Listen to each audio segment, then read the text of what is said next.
भाइयों बहनों, किसानों के उत्पाद और उनकी आय को बढ़ाना हमारी प्राथमिकता है। पीएम किसान सम्मान निधि योजना के तहत अब तक करीब 3.5 लाख करोड़ रुपया किसानों को दिए गए हैं।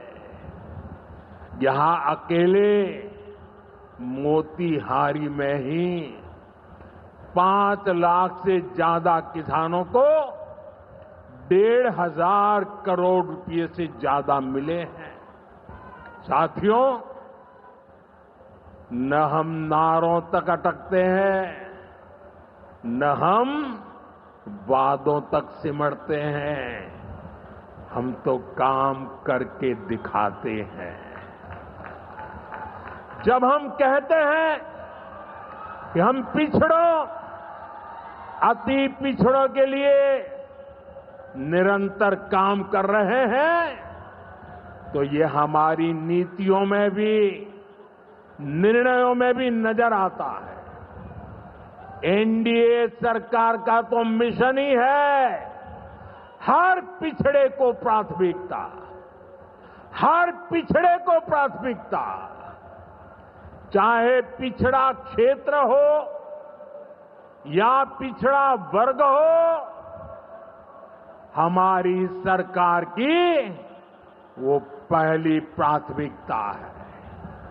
दशकों तक हमारे देश में 110 से ज्यादा जिलों को पिछड़ा कहकर छोड़ दिया गया था। वो जाने, उनका नसीब जाने, ये हाल कर दिया था। हमने इन जिलों को प्राथमिकता दी। पिछड़े जिले के बजाय उन्हें आकांक्षी जिला बनाकर इनका विकास किया, यानी पिछड़े को प्राथमिकता। हमारे देश के सीमावर्ती गांवों को भी आखिरी गांव कहकर छोड़ दिया गया था। हमने इन आखिरी कहे जाने वाले गांवों को, वहां के विकास को प्राथमिकता दी और हमने नाम ही, व्याख्या ही बदल दी। वो आखिरी नहीं, वो देश का पहला गांव है, यानी पिछड़े को प्राथमिकता। दशकों तक हमारा ओबीसी समाज ओबीसी कमीशन को संवैधानिक दर्जा दिए जाने की मांग कर रहा था। ये काम भी हमारी ही सरकार ने किया। हमारे आदिवासी समाज में भी, जो सबसे पिछड़े थे, सरकार ने उनके लिए जनमन योजना शुरू की। अब इनके विकास के लिए 25,000 करोड़ रुपए खर्च किए जा रहे हैं। इसलिए मैं कहता हूं, जो पिछड़ा है वो हमारी प्राथमिकता है। अब इसी भावना से एक और बहुत बड़ी योजना शुरू की जा रही है। 2 दिन पहले ही केंद्रीय मंत्रिमंडल ने प्रधानमंत्री धन धान्य कृषि योजना को मंजूरी दी है। इस योजना के तहत कृषि के मामले में सबसे पिछड़े 100 जिलों को चिन्हित किया जाएगा।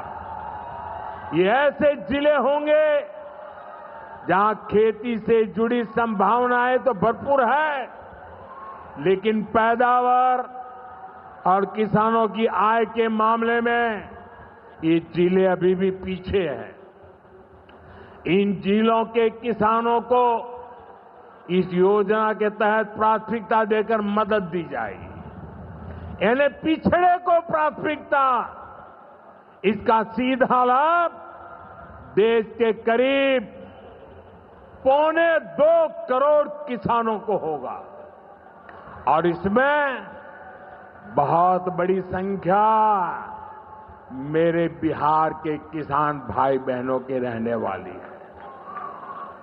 साथियों, आज यहां रेल और सड़क से जुड़ी हजारों करोड़ रुपए की परियोजनाओं का उद्घाटन और शिलान्यास हुआ है।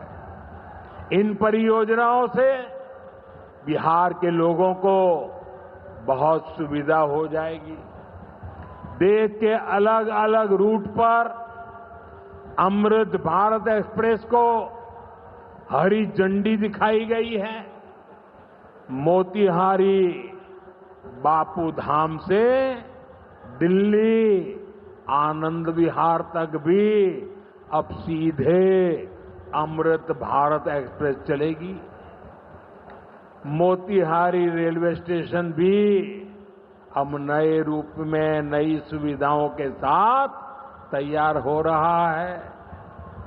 दरभंगा नरकटियागंज रेल लाइन का दोहरीकरण होने से यह रूट पर यात्रियों को बहुत सुविधा हो जाएगी। साथियों, चंपारण की धरती का जुड़ाव हमारी आस्था और संस्कृति से भी है। राम जानकी पथ मोतिहारी के 70 घाट, केसरिया, चकिया, मधुबन से होकर गुजरने वाला है। सीतामढ़ी से अयोध्या तक जो नई रेलवे लाइन तैयार हो रही है, उससे श्रद्धालु चंपारण से अयोध्या जाकर दर्शन कर सकेंगे। इन सारे प्रयासों का सबसे बड़ा लाभ है बिहार में कनेक्टिविटी और बेहतर होगी। यहां रोजगार के नए अवसर भी तैयार होंगे। साथियों, कांग्रेस और आरजेडी गरीबों, दलितों, पिछड़ों और आदिवासियों के नाम पर राजनीति करते आए हैं, लेकिन बराबरी का अधिकार तो दूर, ये परिवार से बाहर के लोगों को सम्मान तक नहीं देते। इन लोगों का अहंकार आज पूरा बिहार देख रहा है। हमें बिहार को इनकी बुरी नीयत से बचाकर रखना है।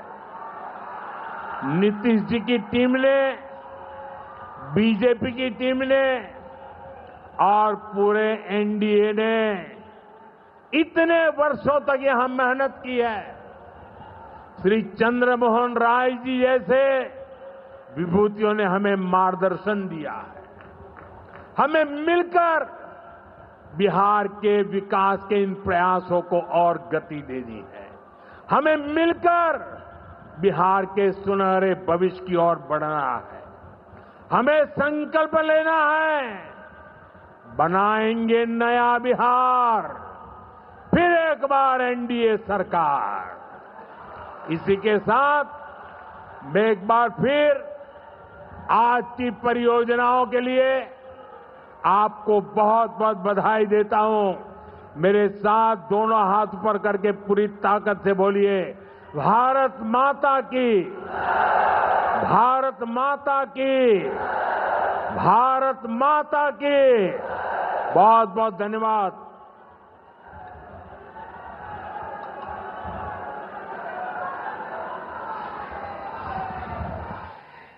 बहुत बहुत आभार माननीय प्रधानमंत्री महोदय। बिहार के विकास को एक नई गति प्रदान करने के लिए बहुत आभार। एक बार अभिवादन माननीय प्रधानमंत्री महोदय का, बहुत आभार। आपने एक नई गति प्रदान की है। आपके ऊर्जावान नेतृत्व में अब ना झुकेगा भारत, अब ना रुकेगा भारत, अब ना थमेगा भारत, बल्कि अब तो आगे आगे और आगे बढ़ेगा भारत। बहुत आभार, कोटिशः वंदन, कोटिशः अभिनंदन। आभार माननीय प्रधानमंत्री श्री नरेंद्र मोदी जी।